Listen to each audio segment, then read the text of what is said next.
2025 সালে আপনি তেলাপি চাষ করবেন। এখন কোন জাতের তেলাপি চাষ করবেন?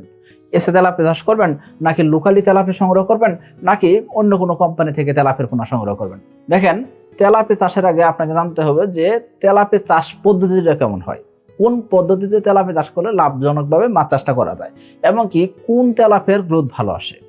আপনি অবশ্যই তেলাপি চাষের ক্ষেত্রে আপনি চেষ্টা করবেন কি তেলাপিয়ার একক চাষ করার জন্য।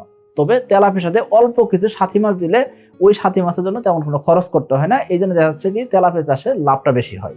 এখন অনেক খামারে আছে বিভিন্ন মাছের ভিতরে তেলাপি মাছ দিয়ে থাকেন, সেই ক্ষেত্রেও লাভ হয় না এমন না, কিন্তু দেখা যাচ্ছে কি দ্রুত সময় মাছ বিক্রি করতে চাইলে তেলাপি মাছের একক চাষটাই সবচেয়ে লাভজনক।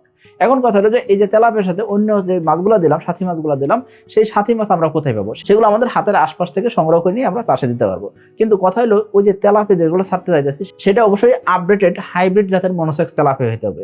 সেই ক্ষেত্রে আমি বলবো আপনাকে যে কোনো একটা বিশ্বস্ত কোম্পানি থেকে পোনা সংগ্রহ করবেন, সেটা সাকিব এগ্রো টেক থেকেও নিতে পারেন, কারণ কি সাকিব এগ্রো টেকের পোনা সবসময় ভালো হয়। আর আমাদের হাজার হাজার খামারি ভাই যেহেতু এসে তেলাপি চাষ করে সফল হচ্ছেন, তো আপনিও একজন সফল খামারি হতে চাইলে এসে তেলাপি চাষ করতে পারেন।